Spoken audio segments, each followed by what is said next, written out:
leer todo el capítulo. Es la última predicación de nuestra serie de Juan. No es la última vez que vamos a predicar Juan en la vida, ¿no? Pero es la última predicación de nuestra serie. Muy especial esta prédica porque es la última, ¿no? La última de la serie. Y con esto hemos concluido toda la lectura del libro de Juan y hemos predicado cada versículo, cada pasaje. Ha sido exhortado, explicado para nosotros. Así que hoy es el último. Vamos a leer, por lo tanto, la palabra del Señor con reverencia, con el corazón inclinado, entendiendo que esto no es palabra de hombre, esto es palabra de Dios. Después de esto, Jesús se manifestó otra vez a sus discípulos junto al mar de Tiberias.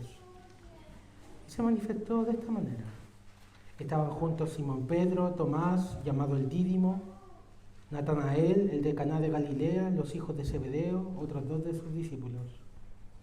Simón Pedro les dijo: voy a pescar. Ellos le dijeron: vamos nosotros también contigo. Fueron y entraron en una barca y aquella noche no pescaron nada. Cuando ya iba amaneciendo, se presentó Jesús en la playa, mas los discípulos no sabían que era Jesús. Y les dijo: hijitos, ¿tenéis algo de comer? Le respondieron: no. Él les dijo: echad la red a la derecha de la barca y hallaréis. Entonces la echaron y ya no la podían sacar por la gran cantidad de peces. Entonces aquel discípulo a quien Jesús amaba dijo a Pedro: ¡es el Señor! Simón Pedro, cuando oyó que era el Señor, se ciñó la ropa porque se había despojado de ella y se echó al mar. Y los otros discípulos vinieron con la barca arrastrando la red de peces, pues no distaban de tierra sino como 200 codos.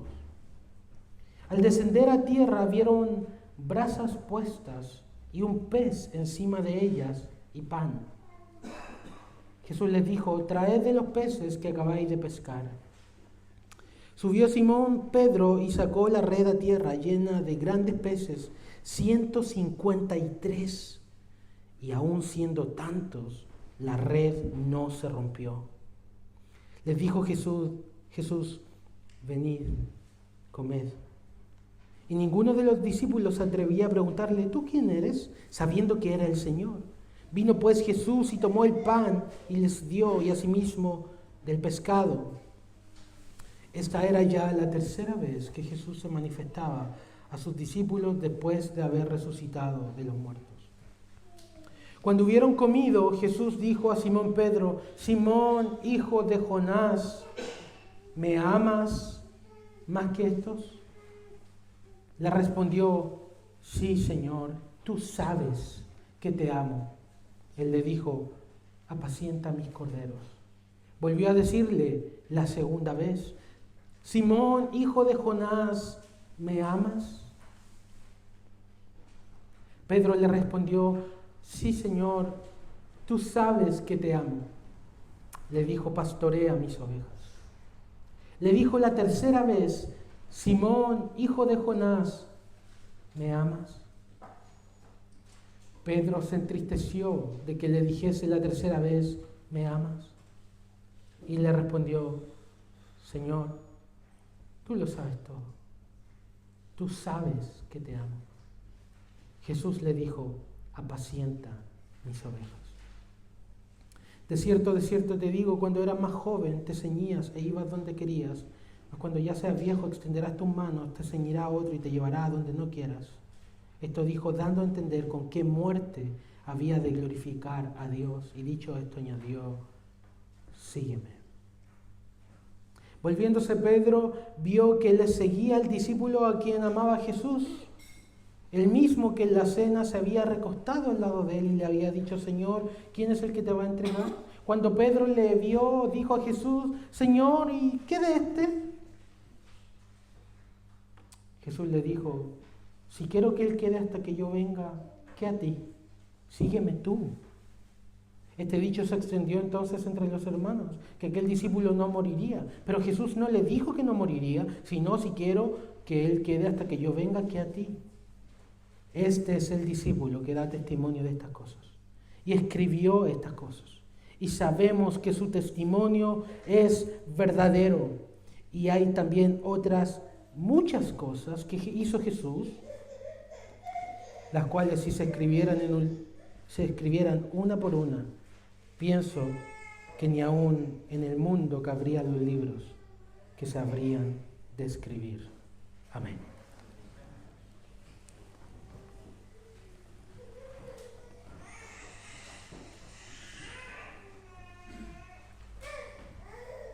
Padre Santo,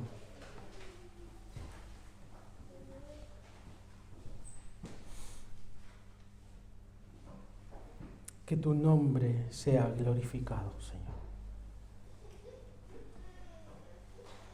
Que tu nombre sea exaltado, atesorado, amado y conocido en esta hora. Que en el ejercicio de escuchar tu palabra, todos los ojos se dirijan a ti y ningún ojo se dirija hacia el hombre.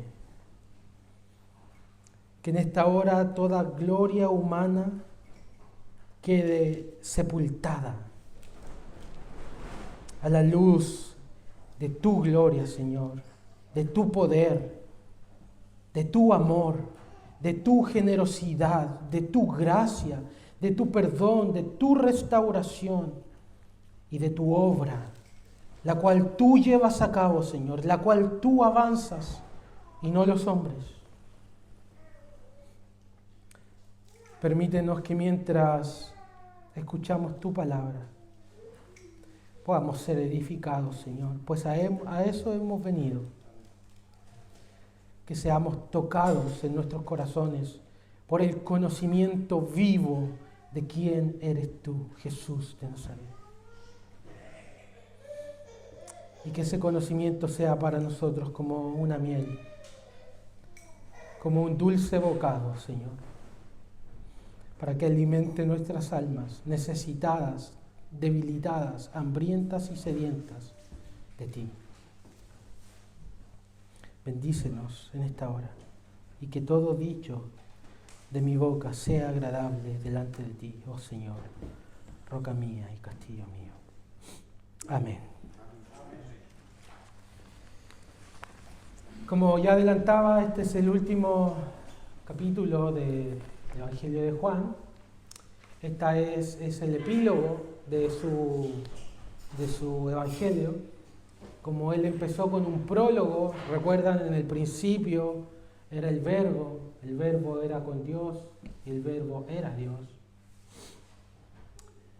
Termina de la misma forma con un epílogo, hablándonos de la manifestación, la tercera manifestación de Jesucristo resucitado. Esta es la manifestación más detallada que tenemos en todos los evangelios de la aparición de Jesús. Y el pasaje se divide claramente en tres secciones. La primera nos habla de un desayuno milagroso, un desayuno de experimentar el poder y la compañía de Cristo. Luego de que la comida termina, comienza la restauración espiritual de uno de sus alicaídos discípulos, Pedro, quien había negado al Señor 3 veces, y es restaurado en esta pregunta que analizaremos hoy: ¿me amas? ¿Me amas? ¿Me amas? Y finalmente termina hablándonos de que la obra es del Señor, de que nosotros no tenemos que estar comparándonos con otros. El Señor es el que hace la obra en nuestra vida, en nuestra iglesia. Y termina hablándonos también de este discípulo amado que escribe estas cosas y de la gloria de Jesucristo. Juan dice, si narráramos una por una las cosas que Cristo hizo, ni en todos los libros del mundo cabrían. Obviamente eso es una hipérbole para hablar de la gloria y de lo tremendo que fue el ministerio de Cristo aquí en la tierra. Termina con estas palabras: el testimonio es verdadero. La palabra de Dios es verdad. La palabra de Dios es vida. Y hoy vamos a escuchar su palabra, su voz, una vez más, que es lo que nuestra alma desesperadamente necesita. Entonces, primero, el desayuno milagroso, ¿no? Esto que ocurre ahí en el mar de Tiberias. Nos dice, estaban 7 de sus discípulos ahí junto al mar de Tiberias, que es el mismo que el lago de Galilea, es el mismo. Entonces los discípulos, recuerdan, la Pascua había sido en Jerusalén y habían vuelto a Galilea, estaban en el mar de Tiberias. Y eso es porque Jesús les había dicho explícitamente, de acuerdo a Mateo 28:10, que en Galilea se iban a ver, se iban a encontrar. Entonces los discípulos, en obediencia al Señor, vuelven a Galilea y se quedan ahí. De hecho, es en Galilea donde los discípulos reciben la gran comisión que encontramos en Mateo 28. Eso se da en un monte de Galilea. Sin embargo, Lucas nos relata en Hechos que nuestro Señor se apareció por 40 días resucitado a los discípulos. Y que finalmente Él les pide que se queden en Jerusalén.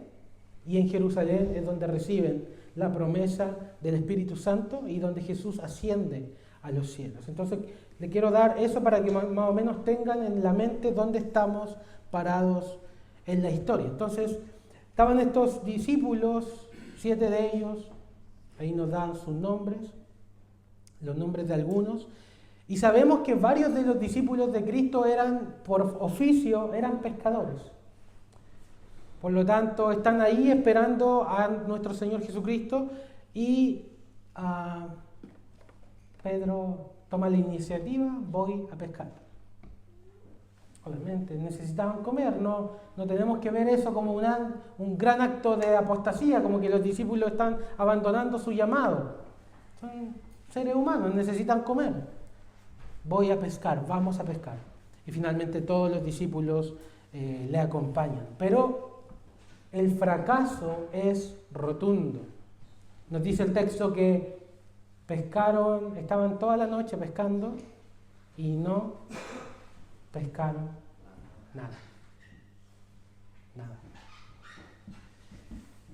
Los esfuerzos de experimentados pescadores, la sabiduría marina, el trabajo arduo, no sirvió absolutamente de nada. El fracaso es rotundo. Ni una merlucita, ni un pejerrey sacaron. Toda la noche pescando y no sacaron nada. Vamos a pescar. No pescaron nada. ¿Te ha pasado algo así? Hoy va a ser un gran día. Hoy voy a hacer esto, voy a hacer lo otro. ¿Y qué pasa? No pescamos nada. Todos nuestros planes se deshacen en nuestras manos. Planificas algo, nada sale como lo pensaste. Y esa sensación de fracaso, de tristeza, de que pensaste que ibas a hacer algo, pero nada sale como tú lo planeaste. Esas son las noches oscuras de la vida, donde el fracaso llega y no pescamos nada, ni un solo pescadito. Pero el texto nos muestra algo glorioso. Y es que son en esas noches de impotencia humana, donde nada sale como queremos, las cuales nos presentan una oportunidad para conocer el amanecer luminoso del poder de Dios. Es en la oscuridad de la noche, de la impotencia, donde más brilla el poder y la soberanía del Señor. Cuando el alba comienza a asomar, entonces uno más resplandeciente que el sol se presenta en la playa. Nuestro Señor Jesucristo. Después de una noche de fracaso, una noche de impotencia. Hijitos, término tierno, como en español, chicos. ¿Sacaron algo? ¿Tienen algo de comer? ¿Pescaron algo? No. Nada.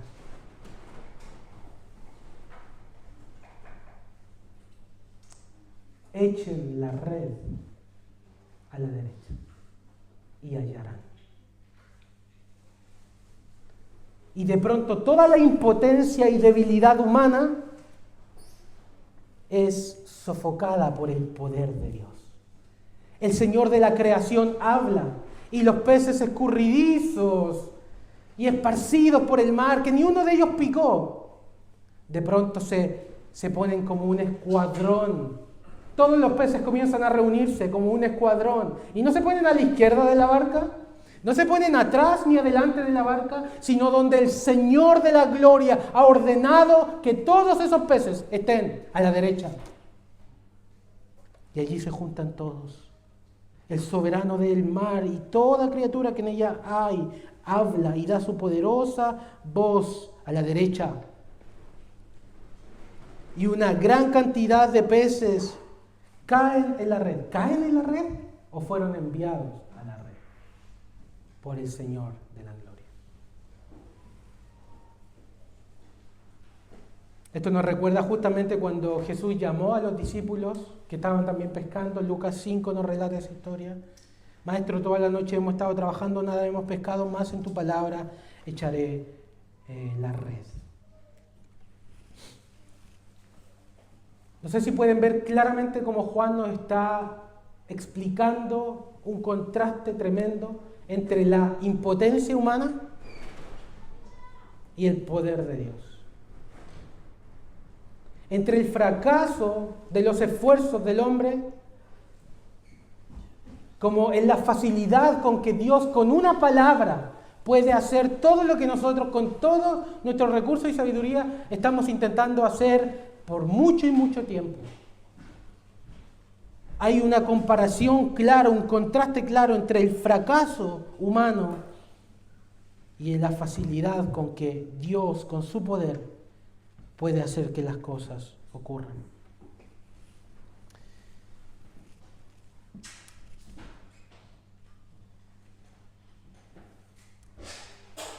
Nosotros todos hemos pasado por estas noches oscuras de la vida donde no pica nada, donde nada sale como lo planeamos, cuando todo parece desmoronarse. Esas son precisamente las oportunidades, queridos, de mirar más allá, de mirar a la playa, por así decirlo, y ver el poder y la gloria de Dios. No debemos desperdiciar y menospreciar las oportunidades donde fracasamos como seres humanos. Podemos desperdiciar esas oportunidades tirando el puño contra el cielo o simplemente hundiéndonos en nuestro fracaso y nuestra tristeza. Pero Dios utiliza justamente esos derrumbes para poder mostrar de una manera más brillante su gloria y su poder. Por lo tanto, no debemos menospreciar nuestros fracasos, sino que deben ser para nosotros una oportunidad para gustar y experimentar de una manera más profunda el poder del Señor. ¿Acaso no es en la debilidad cuando conocemos realmente el poder de Dios? ¿Acaso no es cuando estamos abajo, cuando todo está destruido, cuando todo está fracasado, cuando Dios promete que hará nuestros pies como de siervas en Habacuc? Aunque la higuera no florezca, ni en las vides haya fruto, aunque falte el producto del olivo y los labrados no den mantenimiento, con todo yo me alegraré, Jehová, me gozaré en el Dios de mi salvación. Jehová es el que hace mis pies como de siervas, en mis alturas me hace andar. ¿Por qué razón puedo andar en alturas cuando estoy débil? Las siervas tienen garras que se agarran de las rocas y pueden hacerlo. Tú y yo no podemos andar en las alturas, sino es porque el Señor nos transforma, nos da fortaleza. ¿No es también lo que dice Isaías? Cuando estamos débiles, cansados, ¿quién es el que va a levantar como alas de águila? Dice así, ¿no? Isaías 40.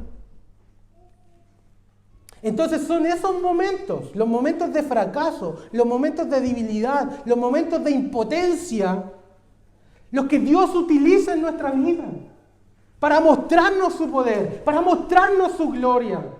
Por lo tanto, podemos hacer dos cosas en esos momentos. O simplemente encerrarnos y autocompadecernos. Pobrecito de mí, nada sale como yo quiero. Y estar pateando las puertas toda nuestra vida. Podemos levantar la mirada a la playa, a uno más poderoso que nosotros, a uno más fuerte que nos puede dar fortaleza en esos débiles momentos. Queridos, es en las profundidades donde más conocemos el poder y la gracia de Dios. En el fondo. En el fondo. ¿No es ahí donde Jonás conoció el poder de Dios? Porque son esos momentos de fragilidad en nuestra vida, de debilidad en nuestra vida, donde podemos fiarnos de Dios, donde podemos abrazar su poder, abrazar su gloria. Y Él proveerá de maneras extraordinarias. Fíjense cómo provee a los discípulos. No pescaron un solo pescado en la noche y Él provee de todo lo que necesitan. En nuestra debilidad debemos extendernos hacia el poder de Dios. Y esto claramente tiene implicaciones prácticas para nuestra vida de oración, nuestra vida de dependencia de Dios. Estoy constantemente confiando en mi sabiduría, en mis decisiones, en mis cosas. Estoy planeando, haciendo cosas, hablando. ¿Y cuánto tiempo estamos dedicando a dejar por un momento de lanzar las redes, dejar por un momento de tratar de pescar cosas y ponernos a depender de Dios, a mirar al Señor? Ahí es donde conoceremos su poder y su gloria. Los comentaristas más reformados, por ahí encontré que muy probablemente el detalle de que la red no se rompe aunque hay tantos peces, muy probablemente está operando un simbolismo. Detrás del detalle de que la red no se rompe, nos está diciendo que no hay límites para la pesca, y debemos recordar que en Lucas Jesús le dice a sus discípulos: os haré pescadores de hombres.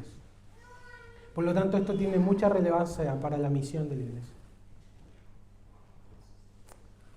para el crecimiento de la iglesia. Podemos trabajar durante años, hermanos, y no pescar un solo pescado. La noche puede alargarse. Pero es cuando dependemos de Dios, cuando confiamos y pedimos que el poder de Dios se manifieste, cuando la red puede llenarse en un momento. En un momento. ¿No es eso lo que son los avivamientos en la historia? En un momento, en una predicación, miles fueron convertidos. ¿No es eso lo que vemos en Pentecostés? Una prédica de Pedro, 3.000 pescados para la barca. Otra prédica, 5.000 más. Y hoy en día tenemos tantas predicaciones y tan pocos resultados. ¿Por qué? Tal vez seguimos confiando en nuestras fuerzas. Tal vez seguimos pescando y tratando nosotros. Pero el Señor, en una palabra, puede hacer que todo eso ocurra. Esta experiencia del poder de Dios, de la provisión de Dios, en un momento hace a Juan darse cuenta de quién es el que está parado en la playa, porque dice que los discípulos no le reconocieron. Y Juan lanza una exclamación, un grito, dice: ¡es el Señor! Inmediatamente se da cuenta. Es el Señor. Las experiencias de un encuentro con el Cristo crucificado, las enseñanzas vivas que nos da en nuestra vida de conocer su poder son más valiosas que muchas clases de teología en un salón de clases.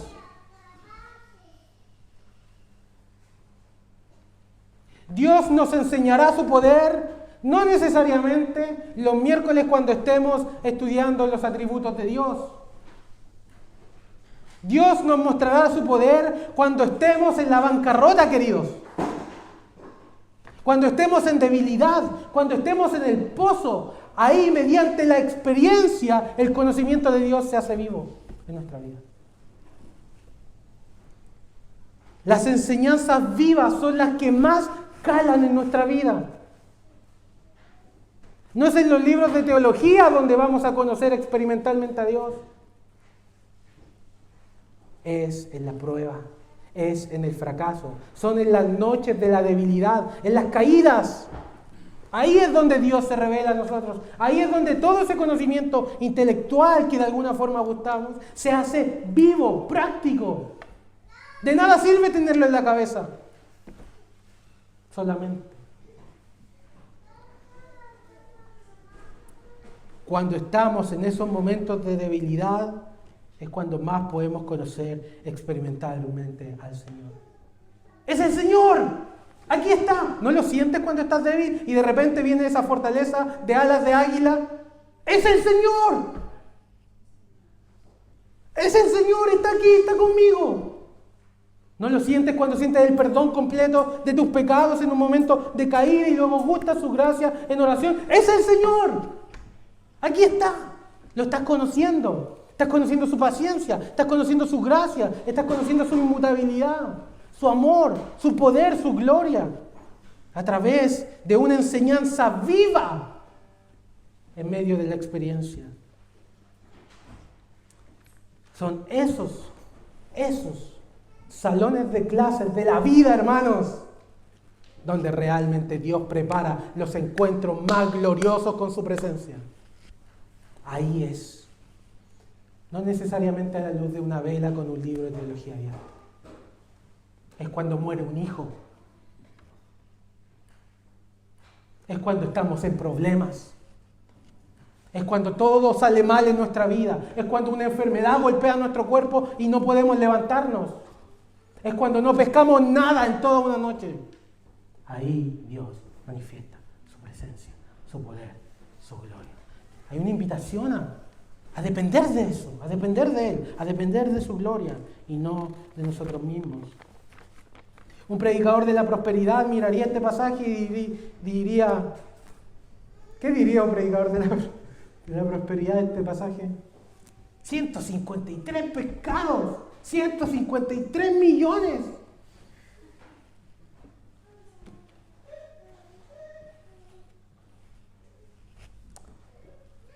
Pero el pasaje no está concentrado en los peces. Eso es nada más un fruto del poder de Dios. El pasaje está concentrado en la comunión con Cristo. Los peces sirven para tener comunión con el Señor y conocerlo de una manera más personal. Al final, todo en el pasaje se trata de esto: tener un desayuno con el Señor, tener un encuentro, comunión con Él. Entonces no está en los bienes, no está en los pescados, no está en las posesiones, eso no es el centro.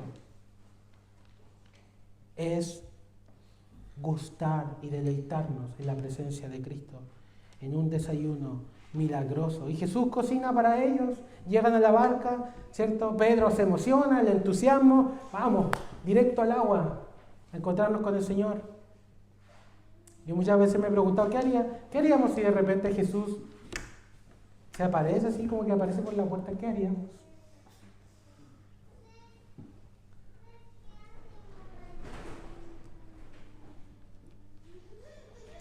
Jesús cocina para ellos, los sirve, les sirve. Satisface sus necesidades físicas. Obviamente, pues, estaban hambrientos, no pescaron toda la noche. ¿Para qué fueron a pescar? Para comer. Satisface sus necesidades físicas, pero también satisface sus necesidades espirituales. Y nos damos cuenta cuán integral es el cuidado del Señor en nuestra vida. Él no solo está preocupado del perdón de nuestros pecados, Él también está preocupado del pan de cada día. ¿No? Todas las cosas que necesitamos, Él provee. Él está ahí proveyendo para nosotros.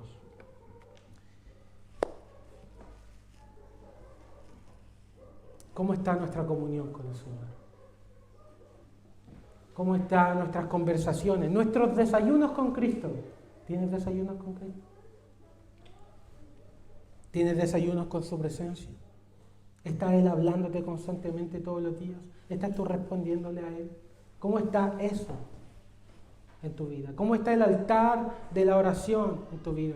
Tu relación con el Señor. Al final, la primera parte se trata de eso, de la comunión con el Señor.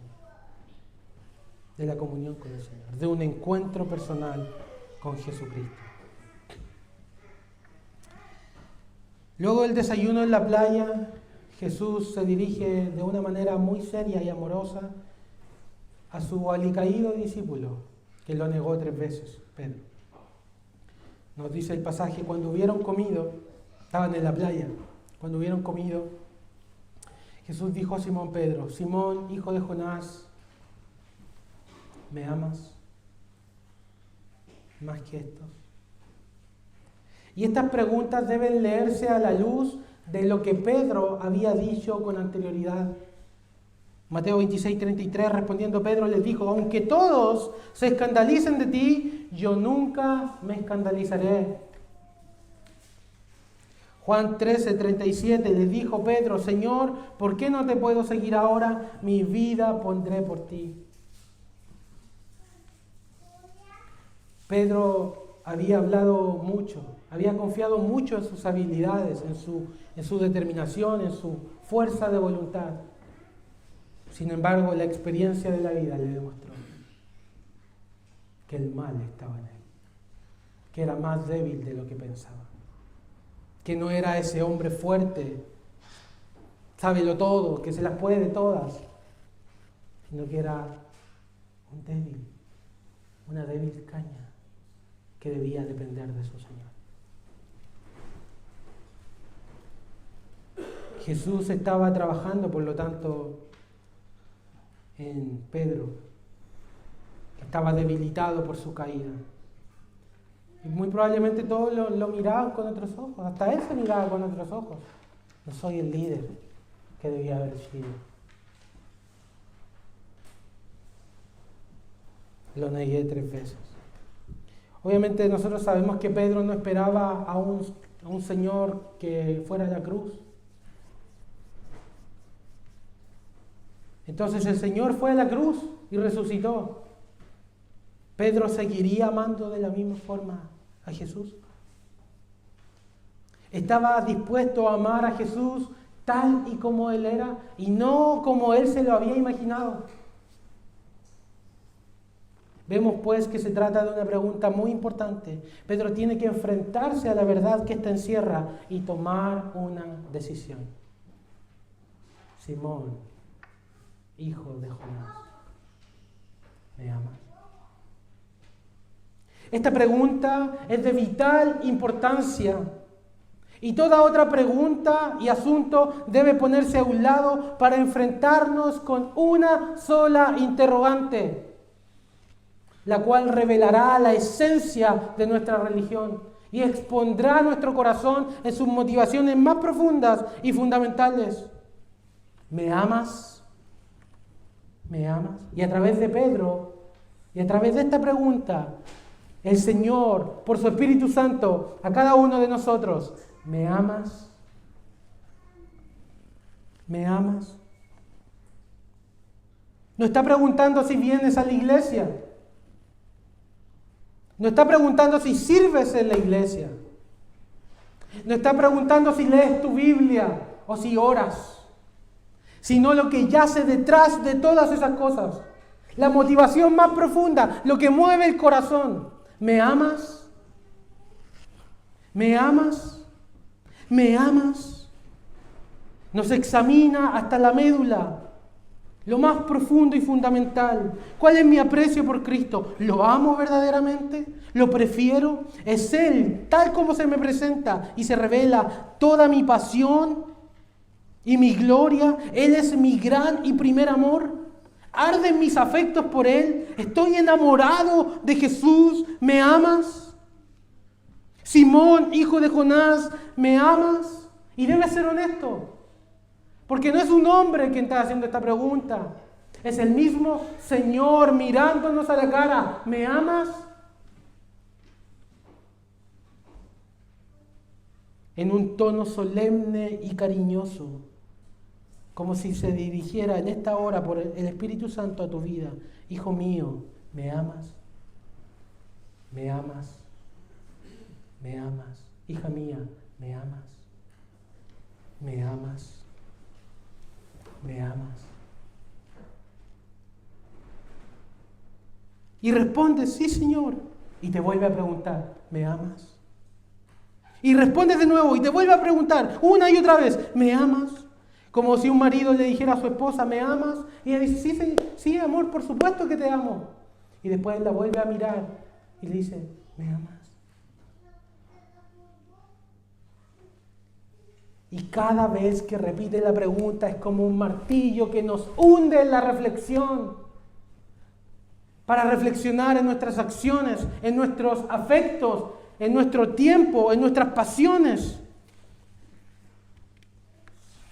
Cada pregunta es un golpe certero de parte del Señor hacia nuestro corazón, que nos invita a una examinación.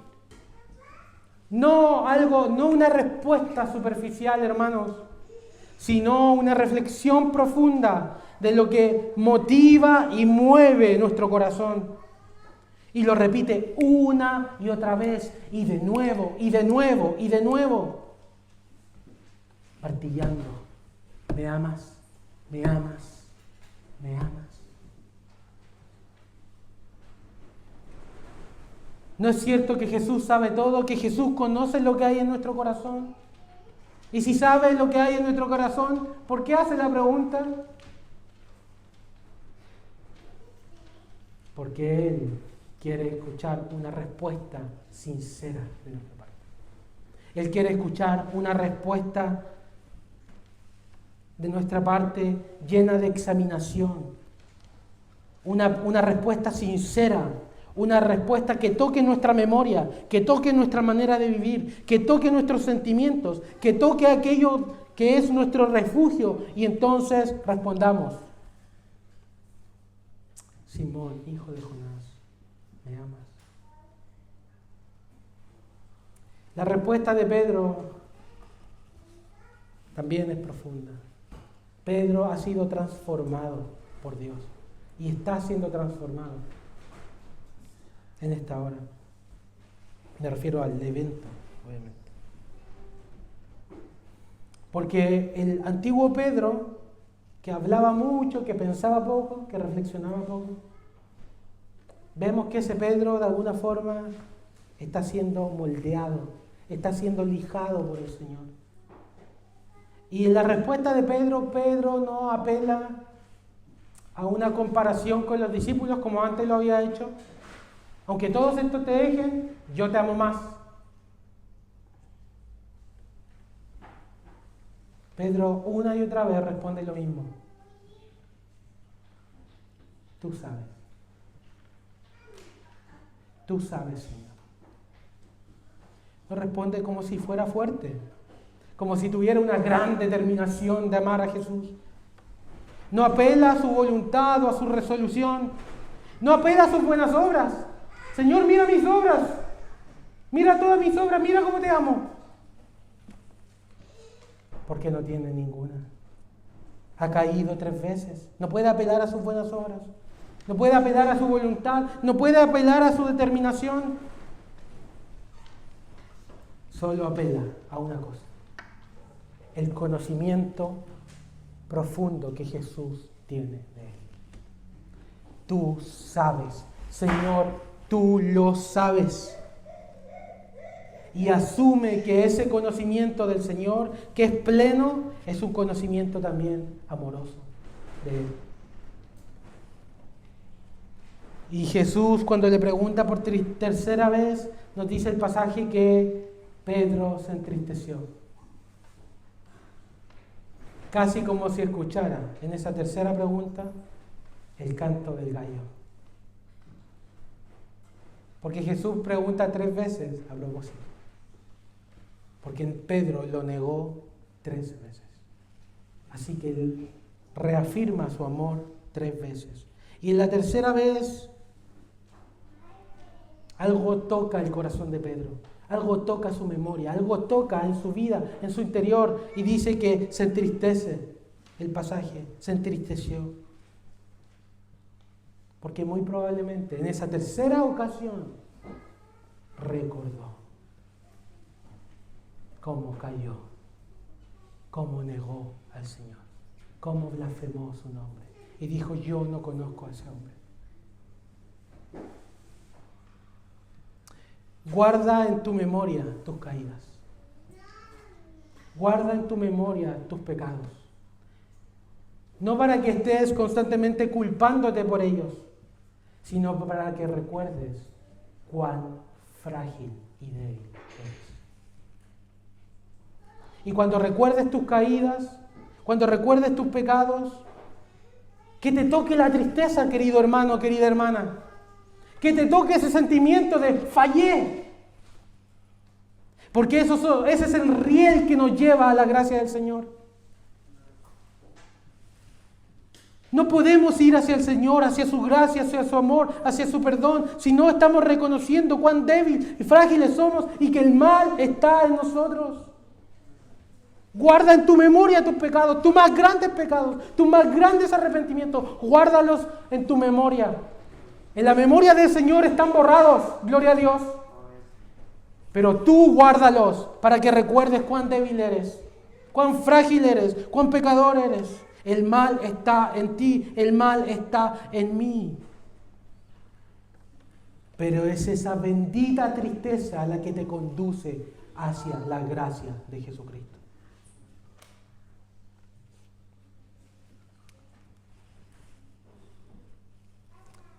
Cuando nosotros no apreciamos la persona de Jesucristo, no entendemos su gracia, su amor, que Él murió por mí, resucitó por mí, y estamos confiados en nuestras buenas obras, en nuestra tal vez belleza o inteligencia, o en nuestra voluntad, en las cosas que hemos logrado.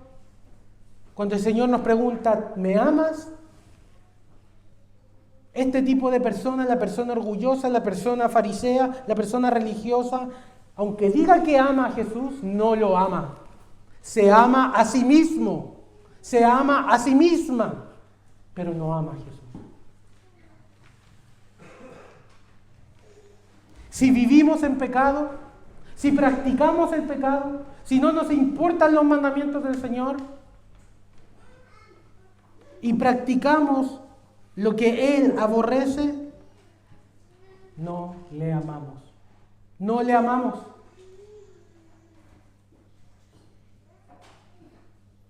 Puedes engañarte diciéndole, sí te amo. Sí te amo.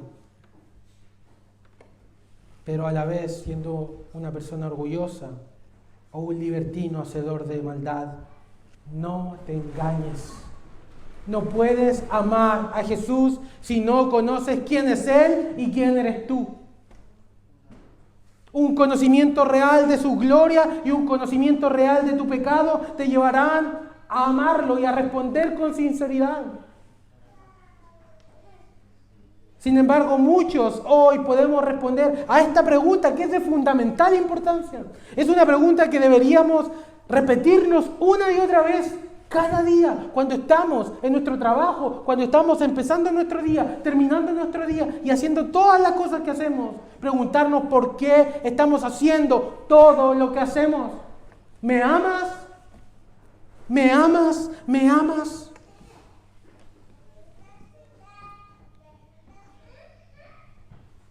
Pero si conoces tu debilidad, si sabes tus caídas, Y ante la pregunta del Señor, toca tu memoria y toca lo que has hecho y toca cómo te has desviado y cómo has elegido pecar contra el Señor en el pasado. Y su pregunta penetra tu alma y te entristece y te lleva al arrepentimiento, hacia una desconfianza de ti mismo. Pero a la vez, la misma pregunta te guía hacia su amor inmerecido. Porque en primer lugar te está haciendo la pregunta. Vino a encontrarse contigo. ¿No significa eso que Él te ama y que quiere restaurarte? Él murió por ti, resucitó por ti, y a lo único que puedes apelar es a su amor soberano, a su omnisciencia infinita, y que Él sabe todo de ti y aún así te ama. Él te conoce mejor de lo que tú te conoces a ti mismo. Entonces puedes responder con confianza y humildad, como lo hizo Pedro. Señor, tú me conoces. Tú conoces mi sentarme, mi levantarme. Aunque lo pueda esconder de los hombres, aunque lo pueda esconder de la iglesia, tú sabes lo que hago en secreto. Tú sabes dónde descansa y se refugia mi corazón. Tú sabes si es tu gloria la que busco o mi propia gloria. Tú sabes, Señor. Señor, tú sabes todas las cosas. Y aunque tengo muchas caídas, debilidades y pecados, en el fondo, Señor, te amo. Mi amor es débil. Mi amor es frágil. Mi amor no es como el tuyo. Pero aún así, Señor, te amo. Te amo y quiero amarte más.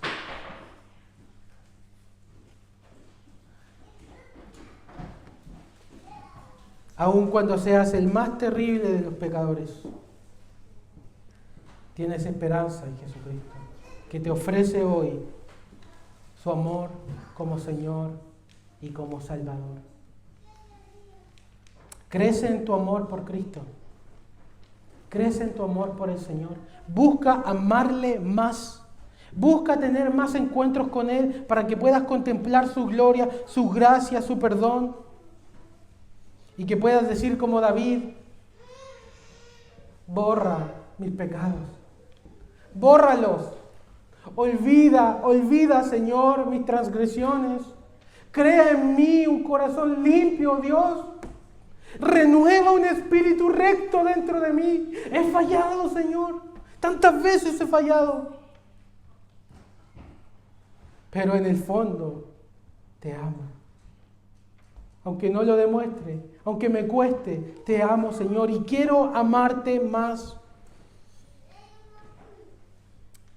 En el libro de avivamiento llamado Derramamientos Pentecostales, escrito por reformados a propósito, en la introducción uno de sus autores dice que una de las características del avivamiento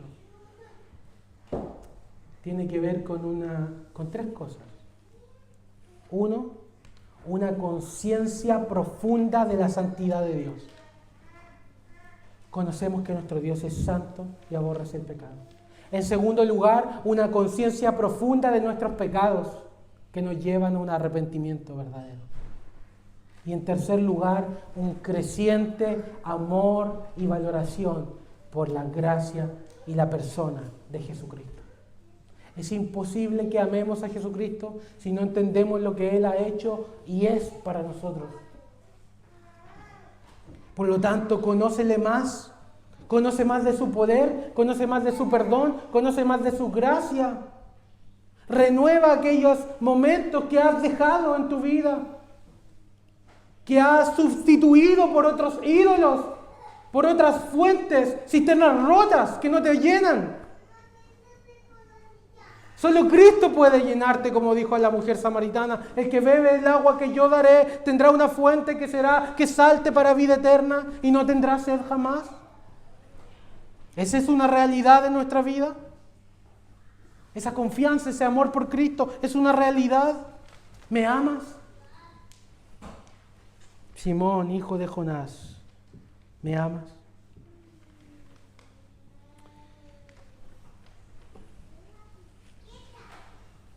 Yo espero que si no te acuerdas de nada de lo de hoy día, de este sermón, te acuerdes de una sola cosa. 2 palabras, una interrogación, mastícalo, óralo, quédate en ello, no lo olvides, no olvides esta pregunta, ¿me amas? Porque es la pregunta que determinará todo lo que hacemos y somos. Es la pregunta que define la esencia de quienes somos. Cuando Pedro responde, cada vez que responde, Jesús le dice, apacienta mi rebaño, cuida mis ovejas, pastorea mis corderos. Independientemente de sus errores pasados, Jesús estaba devolviendo a Pedro una posición de confianza. Y véase aquí que la única cosa que Jesús quiere probar antes de encomendarnos algo es solo una cosa: si le amamos o no le amamos. Eso es todo lo que se necesita para el servicio cristiano. El amor es el requisito básico para el servicio.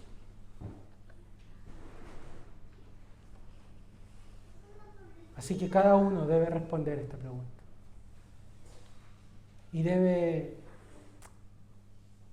al momento también sentir la restauración, porque Jesús eso está haciendo, está restaurando a Pedro. Le está devolviendo su amor, su confianza, que Él está ahí para Él. Que a pesar de sus errores, Él lo quiere usar. Él lo quiere usar para su gloria.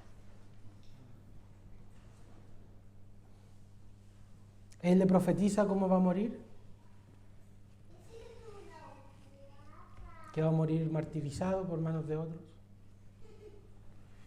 La historia nos cuenta que Pedro murió crucificado al revés. Y de pronto aparece en la escena a Juan, como que lo estaba siguiendo por la playa.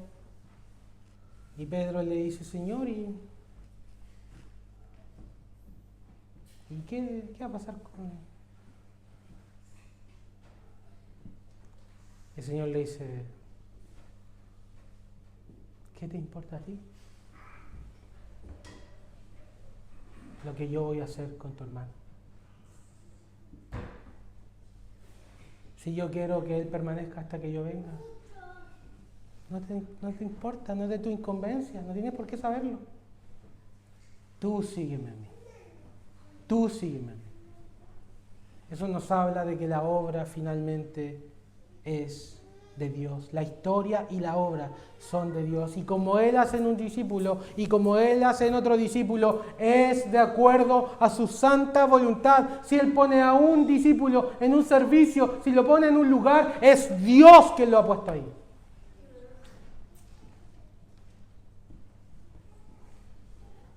Si Dios hace que Pedro salga de la cárcel y Jacobo muera, es Dios quien lo hace. Es Dios quien lo decide. Por lo tanto, nosotros no debemos estar comparándonos, mirando hacia el lado. La obra finalmente es de Dios. Y lo que Él haga contigo y conmigo está en su mano y no en las nuestras. Jesucristo es tan glorioso que si se escribiera todo lo que Él hizo, no bastarían libros, dice Juan. Tal es su gloria, más extensa que el mar. Este testimonio es verdadero. Jesucristo es poderoso. Jesucristo es amoroso. Jesucristo está lleno de gracia, de perdón, para borrar todas tus caídas y rebeliones y para usarte para su gloria en el servicio cristiano. Porque no piensen en esto, que aquel que es perdonado no hace nada en la iglesia, ¿no? Él restaura para el servicio, para su gloria. Al final todo se trata de eso, la gloria de Dios.